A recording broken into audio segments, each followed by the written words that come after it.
अस्सलाम वालेकुम टीचर। वालेकुम। अस्सलाम वालेकुम मैम। क्या हाल है? ठीक है, अल्हम्दुलिल्लाह मैम, आप सुनाएं। अल्लाह का शुक्र है।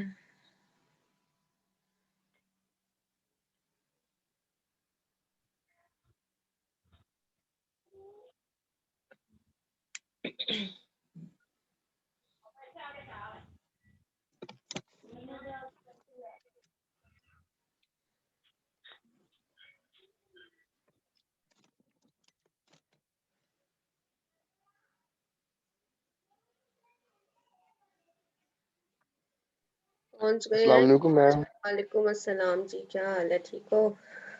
अल्हम्दुलिल्लाह, आप सुनाएं। अल्हम्दुलिल्लाह। वेक्टर स्पेस पर पहुंच भी गए हैं। क्या वेक्टर स्पेस पर पहुंच भी गए हैं। वेक्टर भाई स्पेस इसी वीक पे में हमने ये चैप्टर कंप्लीट भी करना है। हैं? नहीं है, चैप्टर बहुत लंबा है, बहुत ज्यादा लंबा है, इस पे काफी टाइम लग जाना है। शुक्र है अभी आपने ये कहा टाइम मैम लगेगा। 5 या 6 एक्सरसाइज है इसकी। तो हाँ, बाकी जो 5-6 फिफ्थ दिन है चैप्टर है वो और तो उसके बाद अगला एक और चैप्टर है, तो ये दो काम उसकी रह एक ही गए है, तो करने हैं। ठीक है। एक ही उसकी एक्सरसाइज है मैम। ये इसी 2 हफ्तों में हो जाएगा इंशाल्लाह। वेक्टर अल्लाह स्पेस, खैर कर। वेक्टर स्पेस इसमें सिर्फ पढ़ने वाला काम है, करने वाला काम बहुत कम है। मैम ठीक। देख लेना फिर, तो अच्छा, ये आपने कहना बताएं खुद ही कि कर लीजिएगा। आपको मैम फिर ग्रुप के बारे में पता है ना? ग्रुप क्या होता है, ग्रुप और सब ग्रुप, ये सारी चीजें। मैम नो हमारा मैम, ग्रुप है, हमारा ग्रुप लीन बस से पढ़ा मैम कभी है। व्हाट्सएप ग्रुप का पता है कि व्हाट्सएप ग्रुप क्या होता है। फिर वहीं बैठे रहना। अच्छा। वेक्टर स्पेस पता ही होगा, आपने ग्रुप थ्योरी पढ़ी है मेरा ख्याल है। नहीं पढ़ी? नो मैम, अभी नहीं पढ़ी हमने ग्रुप थ्योरी, अभी पढ़नी है। ग्राफ थ्योरी पढ़ रहे हैं। ग्राफ थ्योरी तो पढ़ रहे हैं, वो तो डिस्क्रीट के साथ है, लेकिन ग्रुप के बारे में तो पढ़ा हुआ है ना, ग्रुप क्या होता है? No no ma'am. मैम, नहीं पढ़ा सच में? पहली दफा पढ़ना है पढ़ा दें मैम। आप। अगर हमने कह दिया ना पढ़ा हुआ, आपने कहना खुद ही कर लीजिएगा, हमने नहीं पढ़ा। अच्छा जी, सबसे पहले वेक्टर स्पेस में बात होनी है फील्ड की, और कल आपकी क्लास होनी है इंशाल्लाह। ठीक है, जितनी देर लैपटॉप चला उतनी देर आपकी क्लास होगी। वेक्टर स्पेस, एक वेक्टर स्पेस, इसमें सबसे पहले हमने चीज पढ़नी है फील्ड क्या होती है। ठीक है, फील्ड, फील्ड की डेफिनेशन है, आपने ग्रुप पढ़ा हुआ होगा। A non-empty set F is said to be a field if for all x, y, z belonging to F, the following axioms are satisfied. ठीक है, a non-empty set F is said to be a field, किसी भी non-empty set को हम field कह सकते हैं अगर हमारे पास x, y और z f के एलिमेंट हैं। तो कौन सी कंडीशंस सेटिस्फाई होनी चाहिए? ये हमारे पास पहली कंडीशन है कि एडिशन के लिहाज से 5 कंडीशन है, इसी तरह से मल्टीप्लिकेशन के लिहाज से भी 5 कंडीशंस हैं। ठीक है, कौन कौन सी है? पहली है कि clear law of addition hold करना चाहिए। क्लियर लॉ क्या होता है कि अगर हमारे पास x और y दो एलिमेंट्स हैं तो उनको जमा करें, f के दो एलिमेंट्स हैं तो उनको जमा करें तो उसका आंसर भी f में ही आए। ठीक है, तो ये क्या होती है? Clear law. पहली बात के clear law under addition hold करना चाहिए। दूसरा क्या है कि एसोसिएटिव लॉ होल्ड करना चाहिए। एसोसिएटिव क्या होता है कि x plus y plus z लिखें, इन दोनों को पहले सॉल्व करें, फिर उसमें x ऐड कर लें, या x प्लस वाई को ऐड कर लें और z को बाद में ऐड करें। मतलब कि ब्रैकेट आप कहीं पर भी लगा सकते हैं, x y पर या फिर y z पर।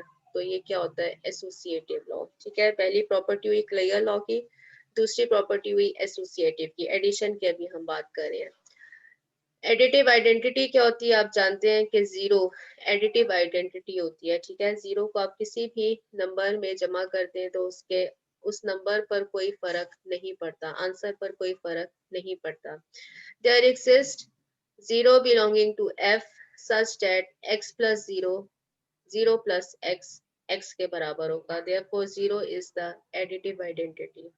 नेक्स्ट क्या है कि एडिटिव इनवर्स होना चाहिए, हर एलिमेंट का एडिटिव इनवर्स होना चाहिए। अगर x हमारे पास एक नंबर है जो f से बिलोंग कर रहा है तो माइनस x को भी f से बिलोंग करना चाहिए।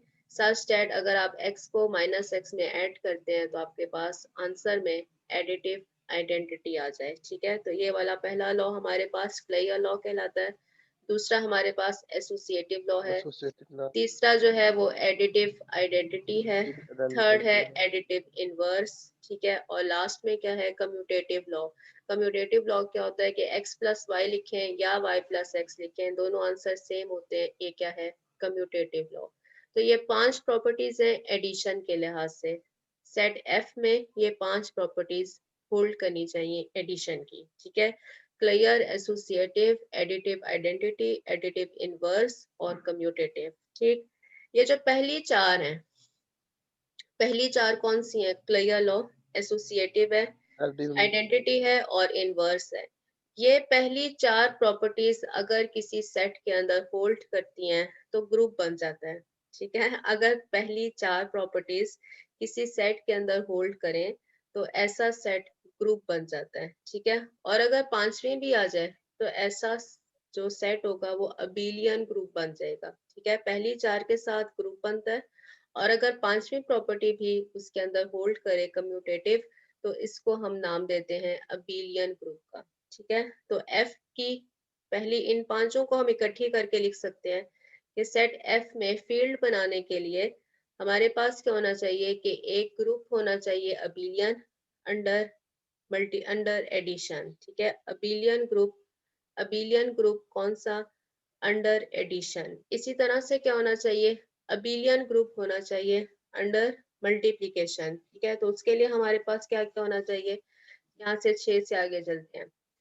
दो एलिमेंट्स अगर हमारे पास एक्स वाई एफ से बिलोंग कर रहे हैं तो क्लियर लॉ कहता है कि उनका प्रोडक्ट भी एफ से बिलोंग करना चाहिए। ठीक है, ये क्लियर लॉ हो गया अंडर मल्टीप्लिकेशन। इसी तरह से एसोसिएटिव लॉ है। एसोसिएटिव लॉ क्या कहता है कि ब्रैकेट को आप एक्स वाई के ऊपर लगा लें या वाई जेड के ऊपर लगा लें, ये आंसर हमेशा सेम रहता है, एक्स वाई जेड बराबर आता है एसोसिएटिव लॉ। अंडर मल्टीप्लिकेशन आ गया। थर्ड क्या है, मल्टीप्लिकेटिव आइडेंटिटी कौन सी होती है, 1। ठीक है, there exist 1 belonging to F such that 1 को आप किसी भी नंबर के साथ मल्टीप्लाई करें उस नंबर पर कोई फर्क नहीं पड़ता। x को 1 के साथ मल्टीप्लाई करें तो भी आपका आंसर x आएगा, अगर आप 1 को पहले लिख लें x को बाद में लिखें तो भी आपका आंसर x आएगा। तो 1 जो होता है एडिशन के केस में 0 आइडेंटिटी होती है, मल्टीप्लिकेशन के केस में 1 हमारे पास आइडेंटिटी होती है। ठीक है, 9 प्रॉपर्टी क्या होगी कि for all x belonging to f minus 0, अगर आपके पास सेट f जो है उसमें 0 मौजूद है, ठीक है, तो 0 को उसमें से निकाल कर, ठीक, ये 9 प्रॉपर्टी के लिए अगर एक सेट f है हमारे पास जिसको हम फील्ड बनाना चाहते हैं, उसमें अगर 0 मौजूद है, मसलन कि हम कहते हैं कि हमारे पास रियल नंबर का सेट है, फॉर एग्जांपल हम f को कहते हैं कि रियल नंबर का सेट है, तो रियल नंबर में 0 मौजूद होता है। इस 0 को छोड़कर, ठीक है, मतलब कि आप सेट f में से माइनस कर दें एक ऐसा सेट जिसमें सिर्फ 0 मौजूद है, बाकी जितने भी एलिमेंट्स हैं उन सब के लिए मल्टीप्लिकेटिव इनवर्स मौजूद होना चाहिए। ठीक है, अगर x मौजूद है तो x का मल्टीप्लिकेटिव इनवर्स क्या होगा, x इनवर्स। ठीक है, या 1/x, 1/x को भी इसी सेट f में होना चाहिए सच दैट जब आप x को 1/x के साथ मल्टीप्लाई करते हैं तो आपका आंसर 1 आना चाहिए। मल्टीप्लिकेटिव इनवर्स हर एलिमेंट का मौजूद होना चाहिए सवाए 0 के, क्योंकि आप जानते हैं कि 0 का मल्टीप्लिकेटिव इनवर्स नहीं होता। ठीक है, नेक्स्ट क्या है, कम्यूटेटिव। कम्यूटेटिव क्या है कि एक्स वाई और y x commutative law under multiplication hold करना चाहिए। तो अब आप देखें कि 6 से लेकर 6 प्रॉपर्टी 6, 7, 8 और 9, 6, 7, 8 और 9 के साथ ये एक ग्रुप बन जाएगा, क्लियर, एसोसिएटिव, आइडेंटिटी और इनवर्स। ये 4 प्रॉपर्टीज अगर किसी ग्रुप में मौजूद, अगर किसी सेट में मौजूद हो तो वो ग्रुप बन जाता है, और अगर ये पांचवी भी आ जाए, कम्यूटेटिव भी आ जाए, तो ऐसा ग्रुप अबेलियन ग्रुप कहलाता है। ठीक है, अंडर एडिशन हमने देखा फील्ड को अंडर एडिशन अबेलियन ग्रुप होना चाहिए, इसी तरह से फील्ड को अंडर मल्टीप्लिकेशन एक अबेलियन ग्रुप होना चाहिए, और अबेलियन ग्रुप के लिए हमारे पास 5 प्रॉपर्टीज हैं। और आखिरी एक प्रॉपर्टी क्या है कि डिस्ट्रीब्यूटिव लॉ होल्ड करना चाहिए। फील्ड की आखिरी प्रॉपर्टी है कि डिस्ट्रीब्यूटिव लॉ होल्ड करना चाहिए। x को y प्लस जेड के साथ मल्टीप्लाई करें तो ये x y plus x z बन जाएगा। एंड इसी तरह से y प्लस जेड को आप x के साथ मल्टीप्लाई करें तो ये y x plus z x बन जाएगा। तो ये प्रॉपर्टी क्या कहलाती है? ये डिस्ट्रीब्यूटिव लॉ कहलाती है। ठीक है, तो वेक्टर स्पेस में पहली डेफिनेशन फील्ड की है। फील्ड के लिए क्या है कि एक हमारे पास नॉन एम्प्टी सेट है। नॉन एम्प्टी सेट है, अगर ये सेट अंडर एडिशन एक अबिलियन ग्रुप है और अगर अंडर मल्टीप्लिकेशन एक अबिलियन ग्रुप है। ये दो कंडीशंस हो गई। और तीसरी क्या है? तीसरी हमारे पास है कि डिस्ट्रीब्यूटिव लॉ होल्ड करे तीन कंडीशंस के साथ क्या बन जाती है? कोई भी सेट एक फील्ड बन जाएगा। ठीक है, कोई भी सेट एक फील्ड बन जाएगा। तो याद रखने का ये 11 की 11, तो आपने ये याद रखना है कि ग्रुप की कंडीशन कौन सी और अबिलियन की। ठीक है, abelian group under addition, abelian group under multiplication and distributive law. ये अगर हमारे पास प्रॉपर्टीज हैं किसी भी सेट में तो वो सेट एक फील्ड होगा। A field F is said to be finite field. ठीक है, if F is a finite set. अगर finite field कब आएगी? जब F हमारे पास एक finite set होगा। ठीक है, show that the set F of integers mod 7 under addition and multiplication is a field. ठीक है, mod 7। अब mod 7 का क्या मतलब होता है? पता है कि नहीं? पता ही है। I think first 7 zero include mod 7 का मतलब ये है कि आपने ऐसे इंटीजर्स लिखने हैं आपका आंसर 7 से ज्यादा ना आए। जैसे कि कैसे ये काम करते हैं? यहाँ पर प्लस का साइन लिखा, एडिशन के लिहाज से भी करना है और मल्टीप्लीकेशन। ठीक है, यहाँ पर पहले प्लस का साइन लिखा। जो नंबर है आपके पास 7 से छोटे वो कौन से हैं? 0 1 2 3 4 5 एंड 6। 7 से छोटे जितने इंटीजर्स हैं वो हमने लिख लिए। 0 से शुरू करेंगे, 0 1 2 3 4 5 और 6। ठीक है, 7 नहीं आएगा इसके अंदर।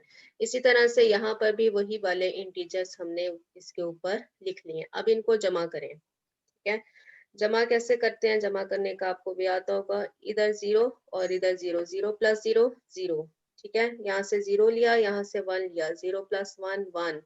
इसी तरह से ये 0 के केस में तो सारे एक जैसे आएंगे, 0 प्लस 4 4, 0 प्लस 6 6। ठीक है, पहली रो हमारे पास सेम आ गई। सेकंड में आई 1, यहाँ से 1 लिया, इसको 0 के साथ ऐड किया, 1 आया। 1 और 1 को ऐड किया, 2 आया। वो नंबर देखें जहां पर हमारे पास आंसर 7 आ रहा है। जैसे कि 1 को जब आप 5 के साथ ऐड करेंगे तो 6 आ जाएगा। जब 1 को 1 आप को 6 6 के के साथ साथ ऐड करेंगे तो 7 आएगा। ठीक है, अब आपने यहाँ पर 7 नहीं लिखना बल्कि क्या करना है?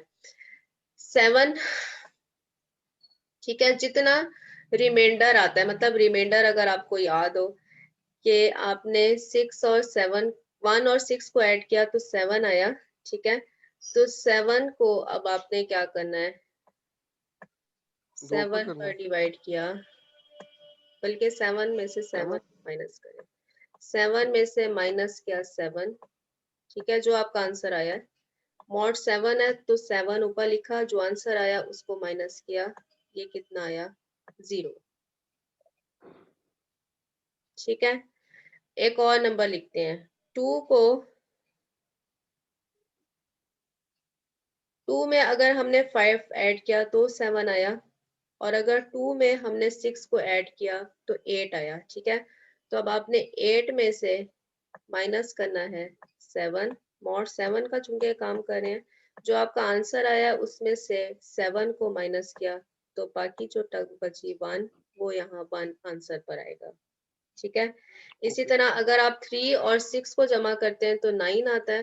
तो आप क्या करेंगे कि 9 लिखेंगे, 9 में से 7 को माइनस करेंगे तो हमारे पास 2 आंसर आएगा। ठीक है, जो रकम बचेगी वो रकम यहाँ पर लिखनी है। सही हो गया। 6 और 6 को जमा ठीक किया हो तो 12 आया। ठीक है, अब 12 में से आपने जो 7 मॉड है उसको माइनस किया 12, तो यहाँ पर आंसर कितना आएगा? 5।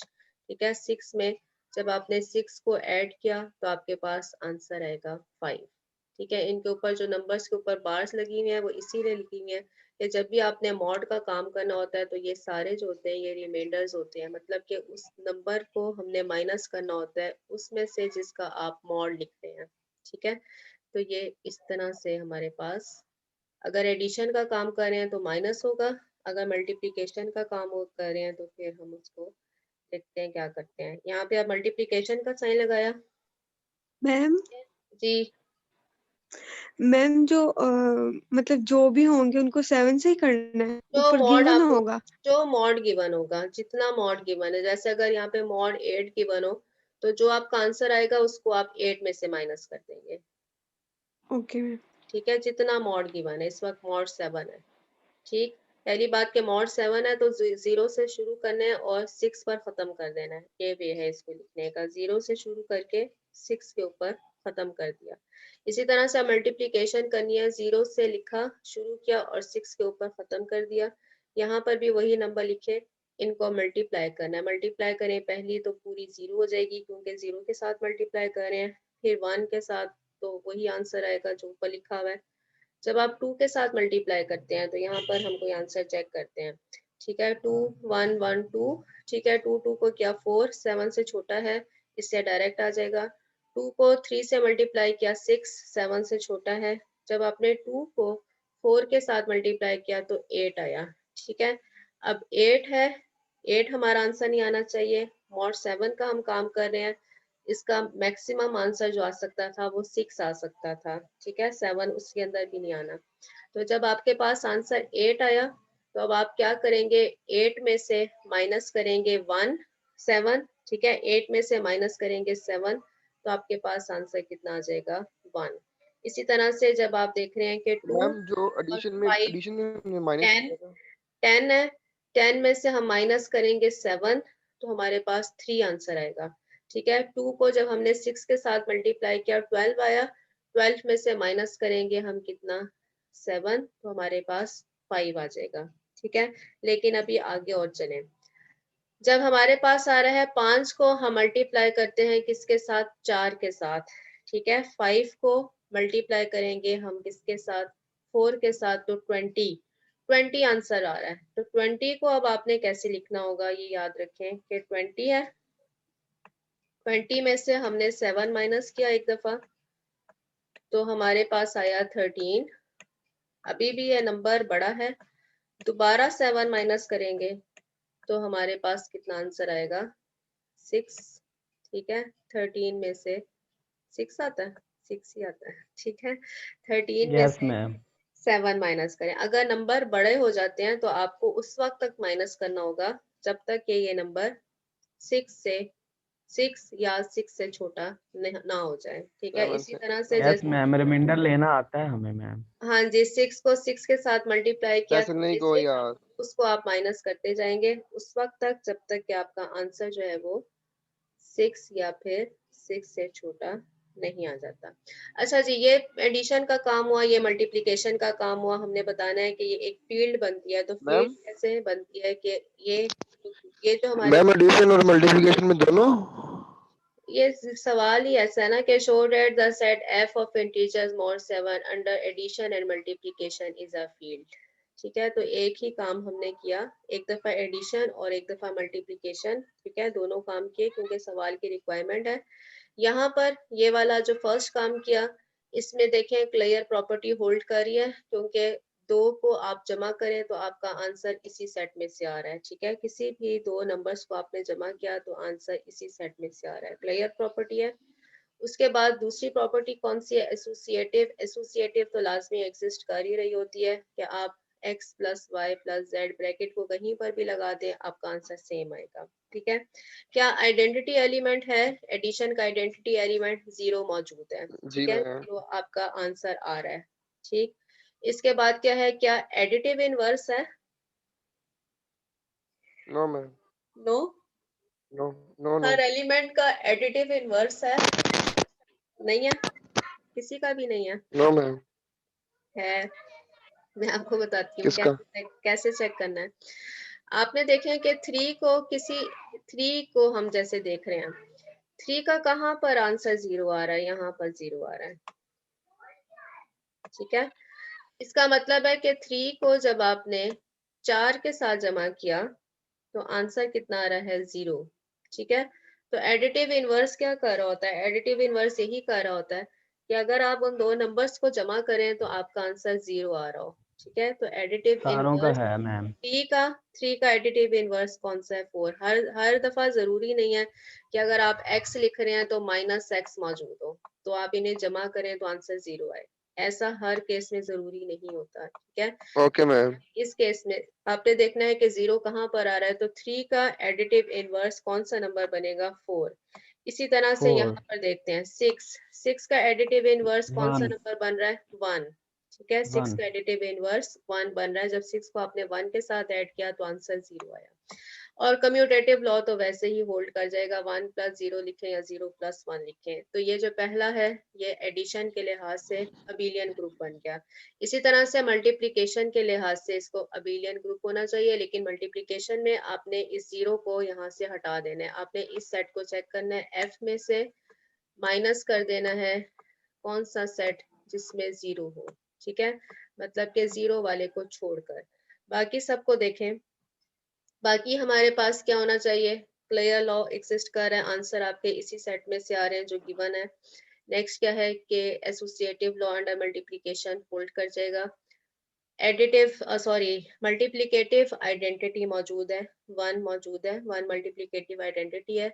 मल्टीप्लिकेटिव इनवर्स, मल्टीप्लिकेटिव इनवर्स का क्या मतलब होगा कि आपने 4 को अगर हम चेक करें 4 को किस नंबर के साथ मल्टीप्लाई किया? 2 के साथ मल्टीप्लाई किया, तो आंसर में हमारे पास मल्टीप्लिकेटिव 1 आ आइडेंटिटी गया। है। तो इसका मतलब यह है कि यस मैम। 4 की जो मल्टीप्लिकेटिव इनवर्स है वो कितना है? 2 है। ठीक है, इसी तरह से अगर 6 का आप चेक करते हैं, 6 को हमने किस नंबर के साथ? 6 के साथ मल्टीप्लाई किया, तो आंसर में हमारे पास मल्टीप्लिकेटिव आइडेंटिटी आई। इसका मतलब है कि 6 का मल्टीप्लिकेटिव इनवर्स 6 है। ठीक है, तो ये ग्रुप अंडर मल्टीप्लिकेशन एक अबेलियन ग्रुप बन गया। ये एडिशन के लिए अबेलियन ग्रुप है, ये मल्टीप्लिकेशन के लिए अबेलियन ग्रुप है। और लास्ट प्रॉपर्टी क्या है? डिस्ट्रीब्यूटिव। तो डिस्ट्रीब्यूटिव नंबर्स के केस में, नंबर अगर आपके हैं इंटीजर है या कोई और नंबर है, तो उसके अंदर डिस्ट्रीब्यूटिव लॉ लाजमी होल्ड करेगा। ठीक है, डिस्ट्रीब्यूटिव लॉ लाजमी होल्ड करेगा। It is clear from these two tables that all the axioms of a field are satisfied. So mod 7 is a field under addition and multiplication. ठीक हो गया। Next definition आज एक पढ़ते हैं। वेक्टर स्पेस, अभी हमने सिर्फ फील्ड की डेफिनेशन पढ़ी है, अब वेक्टर स्पेस की डेफिनेशन है। ठीक है, a non-empty okay ma'am. set V is said to be a vector space over a field F. Vector space लिखने के लिए हमारे पास दो सेट होने चाहिए, एक V सेट, ठीक है, एक V और एक F। ये जो F है ये हमारे पास क्या है? एक फील्ड होनी चाहिए। फील्ड की डेफिनेशन हमने पढ़ ली। A non-empty set V is said to be a vector space over a field F if for all alpha beta belonging to F, U V and W belonging to V। ठीक है, हमारे पास दो set हैं, एक V है और एक F है। F पर हमने देख लिया कि उसको फील्ड होना चाहिए, फील्ड की डेफिनेशन हमने देख ली है। हमने दो एलिमेंट्स लेने हैं F में से और 3 एलिमेंट्स हमने लिए वेक्टर स्पेस V में से।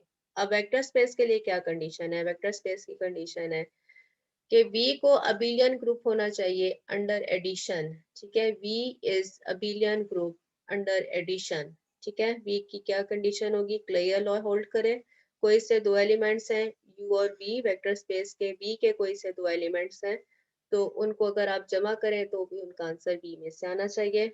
Associative law under addition hold करना चाहिए वेक्टर्स U V W के लिए। There exists 0 belonging to V such that U plus 0 U is equal to 0 plus U। ठीक है, ये आइडेंटिटी हो गया। इनवर्स हर एलिमेंट के लिए, हर एलिमेंट U के लिए माइनस U एग्जिस्ट करना चाहिए सच डेट दो नंबर्स को आप जमा करें तो आंसर में आइडेंटिटी आ जाए। और लास्ट क्या है कि कम्यूटेटिव लॉ होल्ड करना चाहिए। तो इन 5 प्रॉपर्टी से हमारे पास आया कि V is an abelian group under addition. Vector space की एक एक्सियम सेटिस्फाई हुआ। अगला चलते हैं, एक हमारे पास है अल्फा। अल्फा कहाँ से बिलोंग कर रहा है? सेट F में से। ठीक है, और जो u है वो हमारे पास सेट v में से बिलोंग करता है। आप समझें कि ये स्केलर है और ये वेक्टर है, ठीक है। इनके ऊपर हमने वेक्टर के साइन नहीं लगाने, लेकिन जो अल्फा बीटा है वो स्केलर क्वांटिटीज हैं, याद रखें। और जो ये v है ये हमारे पास वेक्टर है, ठीक है। लीनियर अलजेब्रा के अंदर वेक्टर स्पेस के ऊपर, वेक्टर्स के ऊपर आपने वेक्टर के साइन नहीं लगाने, ठीक है। सिर्फ हम एक थ्योरी पढ़ रहे हैं।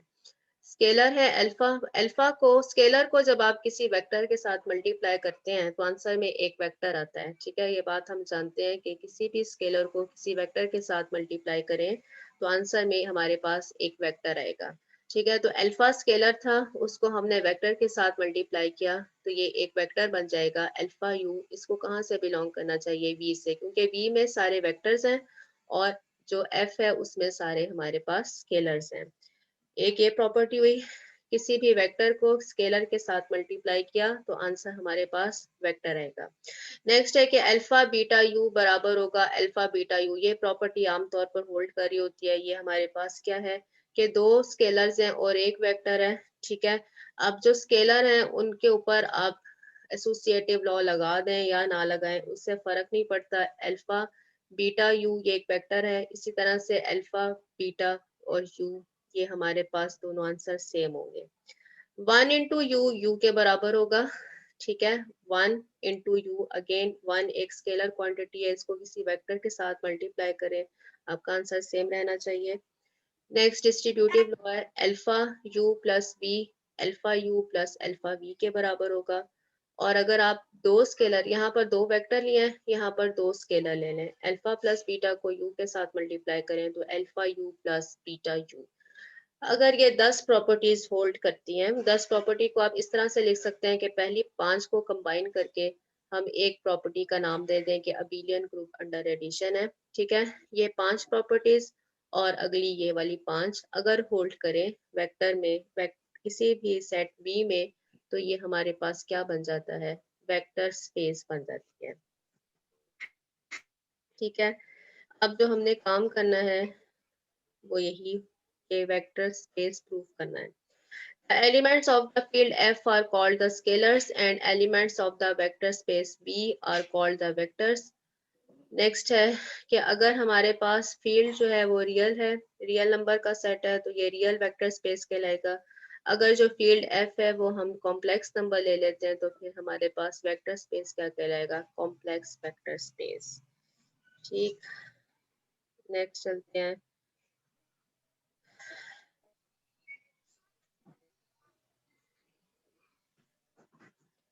Show that V is a vector space over Q, ठीक है। ये सेट V है और जो फील्ड हमें गिवन है वो इस वक्त सेट ऑफ रैशनल नंबर है। हमने इसको क्या प्रूफ कराना है? हमने इसे वेक्टर स्पेस प्रूफ कराना है। तो वेक्टर स्पेस प्रूफ करने के लिए हमारे पास कितनी प्रॉपर्टीज हैं? 10 प्रॉपर्टीज हैं जिसको हमने सेटिस्फाई करना है। तो एक एक करके प्रॉपर्टी जो है वो सेटिस्फाई करेंगे, ठीक है। और पहले अबेलियन ग्रुप आप प्रूफ कर देंगे और उसके बाद हम देखते हैं कि किस तरह से। सबसे पहले है कि हमने दो वेक्टर्स ले लिए, ठीक है, u और v। इन दोनों को हमने जमा किया, u प्लस v। u और v को हमने जमा किया, हमने लेट कर लिया कि u बराबर है a plus b square root. जिस कंडीशन में, जिस फॉर्म में आपको वेक्टर स्पेस के एलिमेंट गिवन है a plus b square root of 2, ठीक है। तो हमने क्या करना होगा कि स्मॉल u, स्मॉल v और स्मॉल w भी उसी फॉर्म में लेने हैं, ठीक है। u हम ले लेंगे a plus b square root of 2, b हमने ले लिया a1 ले लें b स्क्वायर रूट ऑफ 2 और w ले लिया a डबल डैश लगा लें या a2 plus b2 square root of 2 ले लिया। जिस तरह इसके एलिमेंट है इसी तरह हमने u v और w ले लिए, जहाँ पर ये सारे जो हैं ये कॉन्स्टेंट्स हैं। नेक्स्ट हमने क्या किया? इनको ऐड किया, u प्लस v, यहाँ पर u की वैल्यू लिखी प्लस v, दोनों को ऐड किया। तो अब आप देख सकते हैं कि a डैश को आप इकट्ठा कर लें प्लस b डैश, इनमें दोनों में स्क्वायर रूट है। अब इसकी फॉर्म भी वही आई है जो v के एलिमेंट्स की फॉर्म है, पहला कांस्टेंट फिर स्क्वायर रूट ऑफ 2 के साथ एक और कांस्टेंट मल्टीप्लाई हो रहा है, ठीक है। तो अगर वही फॉर्म है तो इसका मतलब है कि ये v से बिलोंग कर रहा है। नेक्स्ट एसोसिएटिव लॉ है, आपने u plus p plus w find करना है। पहले इस ब्रैकेट को सॉल्व करें, फिर उसमें u को ऐड कर लें, तो आप देखेंगे कि u plus p plus w हम इसको लिख सकते हैं। ठीक है, सिर्फ आपने क्या करना है, पहले इन दोनों को इकट्ठा करना है। इन दोनों को इकट्ठा करने का क्या मतलब है, इनको ब्रैकेट लगाएं। ब्रैकेट लगाकर पहले a डैश और a डबल डैश लिखें, b डैश और p डबल डैश के साथ स्क्वायर रूट। अब इनको फिर प्लस करना है इस टर्म के साथ, तो ये 3 दफा हो जाएगा, a dash a double dash, इसी तरह से b डैश और b डबल डैश, इसके साथ स्क्वायर रूट है। ठीक है, अब इनको आप अलग अलग कर सकते हैं जो फॉर्म आपको चाहिए, जैसे कि u plus p plus w से आपने u प्लस p को इकट्ठा करना है और w को बाहर कर देना है। ठीक है, तो अब आप इसको ऐसे लिख सकते मैम हैं। आवाज सही नहीं आ रही। ठीक है, u और v और यहाँ पर w, असल में काम बहुत बोरिंग है ये वाला। मैम ठीक, समझ भी नहीं आ रही, बस मैं तो सोया अभी उठा हूँ। ठीक है जी, सोए रहो। अच्छा जी, डिफरेंशियल इक्वेशंस पढ़ी हैं आपने? नो मैम, अभी तक नहीं पढ़ी। भी नहीं पढ़ा हुआ है, मुझे ये बताओ।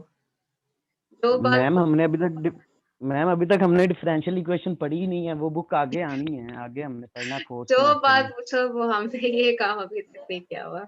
ठीक है, अच्छा जी, मैम वो फील्ड, फोर्थ सेमेस्टर में भी पढ़ना है हमने फील्ड की मैंने डिफरेंशियल आपको इक्वेशन। प्रॉपर्टीज, मैम आवाज सही नहीं आ रही। आवाज सही नहीं आ रही मैम। आवाज सही नहीं आ रही, नेट तो यहाँ पूरा आ रहा है। तू मेरा पुत्र छुट्टी कर।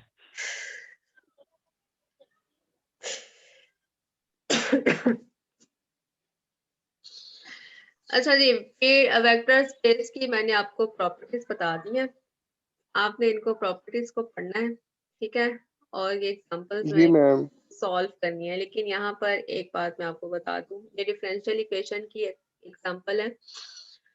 इसमें क्या है कि show that the set of all solutions of the differential equation is a real vector space. ठीक है, क्या गिवन है, y double dash minus 5y dash plus 6y equals to 0। y double dash का क्या मतलब है बताओ, y डैश का क्या मतलब है? डबल डेरिवेटिव चलो शुक्र ऑफ है, इतना वाई। पता है।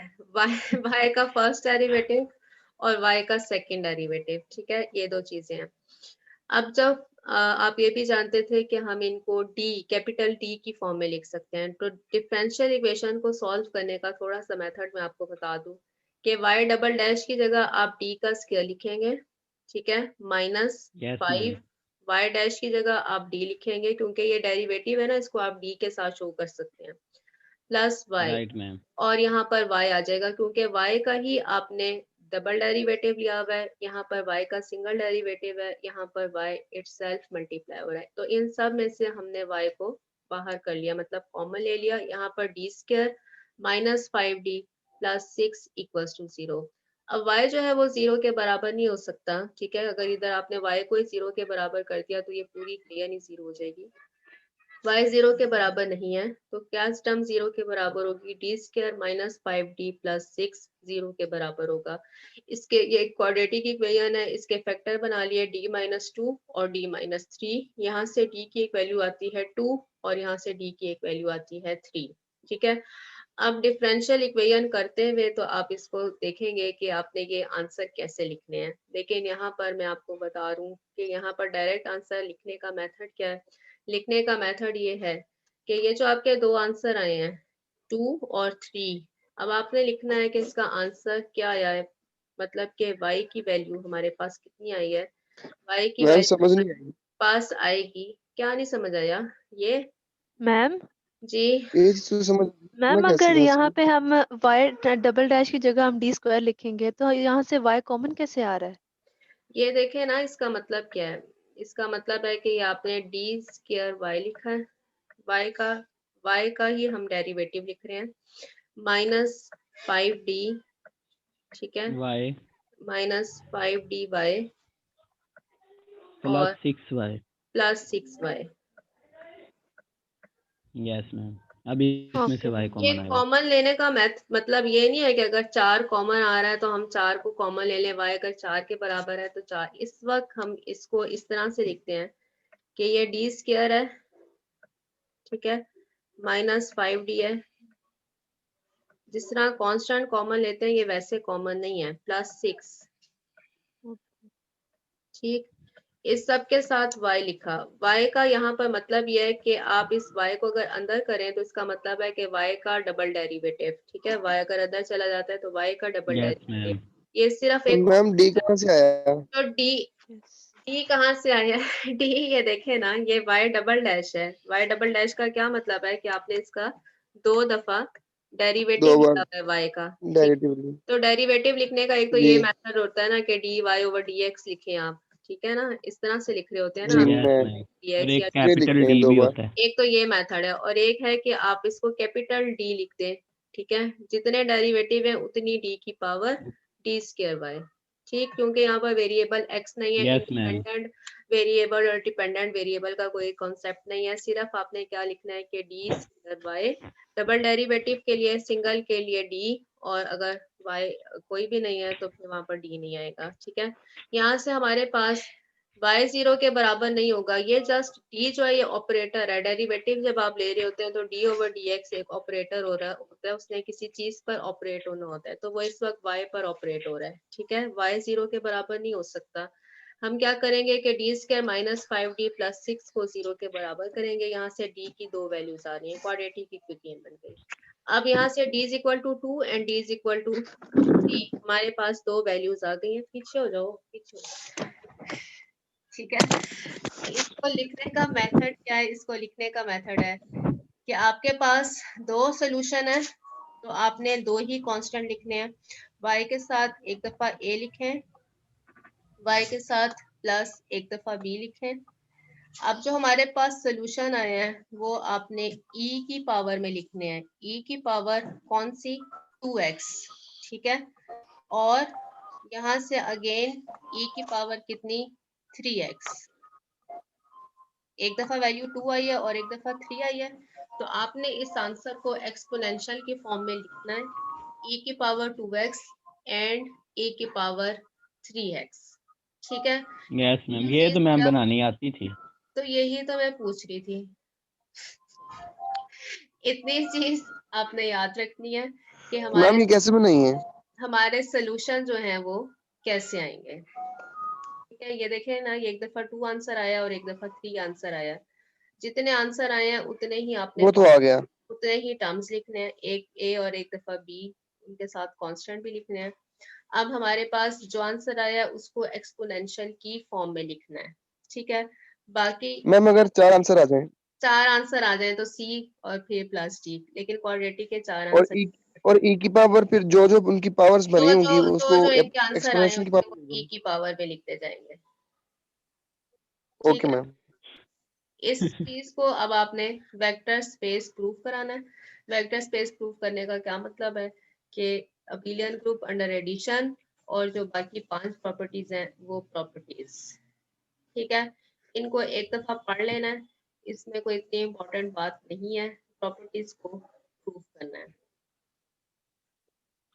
ठीक है, मिस नंबर 3 में जो हमारे पास टॉपिक है गॉसियन जॉर्डन एलिमिनेशन, जी वो एक बार समझा दे। और जो आप ग्रुप में समझा दीजिएगा ना, वॉइस मैसेज पर। अच्छा जी, show that the vector space V is not a vector space over R. V is not a vector space. ठीक है, क्यों नहीं हो सकता? यहाँ पर रीजन लिखी हुई है। ये 1 और 1 फिक्स हैं, ए और बी को आप चेंज कर सकते हैं। ए और बी रियल नंबर है, यहाँ पर कोई भी रियल नंबर डाल सकते हैं, लेकिन 1 और 1 फिक्स हैं। जब ये 1 फिक्स हैं तो हमारे पास कभी भी 0 0 0 0 नहीं आ सकता, मतलब कि एडिटिव आइडेंटिटी नहीं आ सकती। ठीक है, तो ये जो बी है ये वेक्टर स्पेस नहीं है क्योंकि इसमें एडिटिव आइडेंटिटी होल्ड नहीं कर रही है। ठीक हो क्या? क्यों नहीं होल्ड करी? क्योंकि ये 1 और 1 फिक्स है। ए बी को मैम आप समझ नहीं आई, दोबारा से बताएं। टाइम ही खत्म हो रहा है। ए और बी चेंज हो सकते हैं, इनकी जगह तो हम 0 0